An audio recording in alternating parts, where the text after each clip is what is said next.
Okay, I'd like to give a quick summary now of the lecture on insulin signaling. So, insulin signaling leads to a range of pathways which become activated.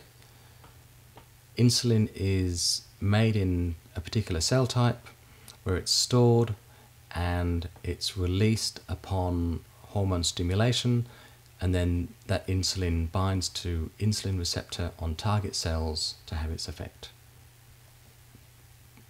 In this diagram here we can have insulin is synthesized, stored, and then released to bind to the insulin receptor of other cells to cause some signaling pathway to become activated.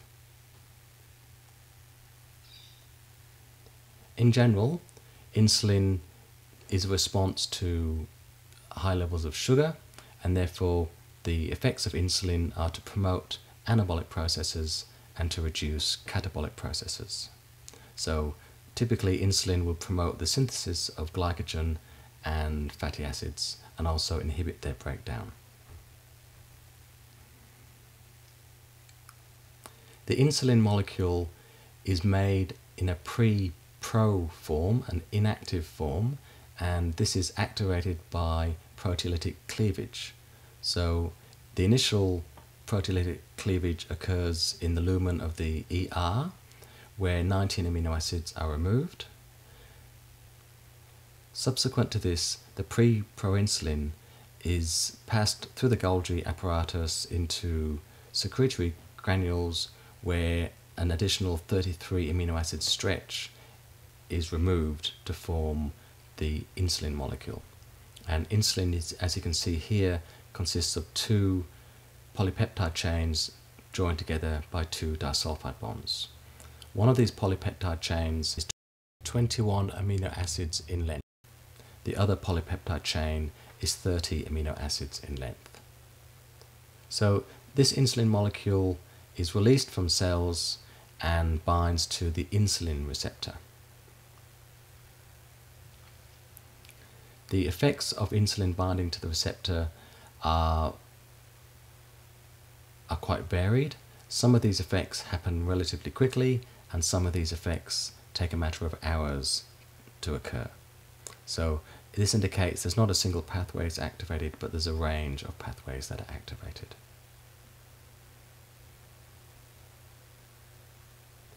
So let's have a look at the insulin receptor. The insulin receptor contains two large alpha subunits and two smaller beta subunits.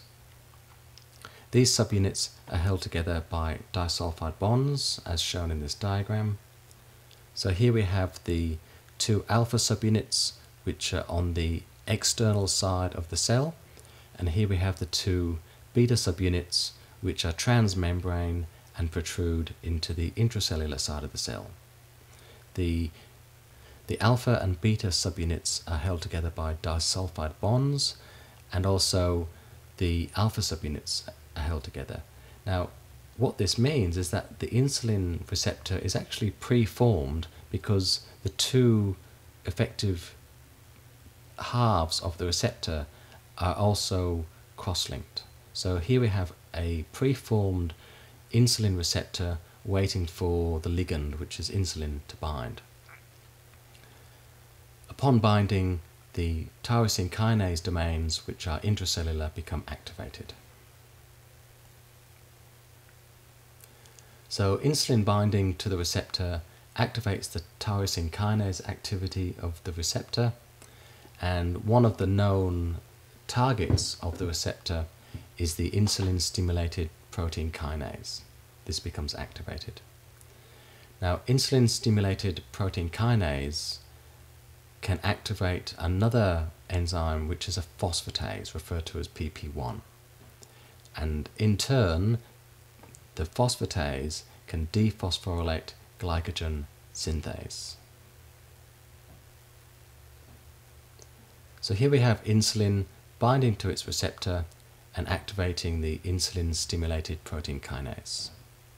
So the phosphorylated kinase can then phosphorylate the phosphatase to make it active. So the phosphatase removes the phosphate groups and makes the glycogen synthase active. The activated kinase can also have effects on other kinase activities, such as this one here, and once this is phosphorylated, this kinase is inactive, meaning that we have two effects here. We have a phosphatase, which is removing the phosphate group, and we have an inactive kinase that can't then phosphorylate the glycogen synthase. So there's a range of activities involved here which are coordinated by the binding of insulin to its receptor. Another effect of insulin, in addition to its effect on glycogen metabolism, is to affect the uptake of glucose in cells. So one of the key events that affects the uptake of glucose in cells is the upon activation of the receptor is the phosphorylation and binding of a protein known as IRS1, which is an insulin receptor substrate 1. So here we have the same kind of scheme we've looked at before, which is the activation of the insulin receptor, and then you get the trans autophosphorylation of the receptor, whereby this tyrosine kinase domain phosphorylates this chain, and this tyrosine kinase domain phosphorylates this chain. This also causes the binding and phosphorylation of the IRS1, the insulin receptor substrate 1. And this new protein that we're looking at now is involved in affecting the cell's ability to uptake glucose. So once IRS1 has been phosphorylated, it can then be bound by other proteins that contain SH2 domains. And also the IRS1 protein is mobile, so it can leave the receptor and activate SH2 containing proteins. So one such protein that is activated by IRS1 is phosphatidylinositol 3 kinase. Now we've looked at this protein earlier. So if you recall, earlier we looked at PIP2 as being a substrate for phospholipase in a signaling pathway. Now what happens here during insulin signaling is the activation of this phosphatidyl 3 kinase, which phosphorylates the PIP2 into PIP3. Now PIP3 can activate a phosphatidylinositol dependent kinase. So PIP3 activates another kinase within the cell, and this can phosphorylate and activate protein kinase B and protein kinase C.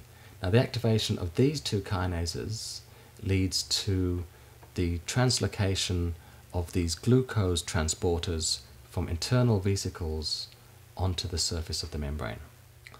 That's quite a mouthful of a pathway, and again I can show you there's a diagram here taken from Leninger which summarizes that material.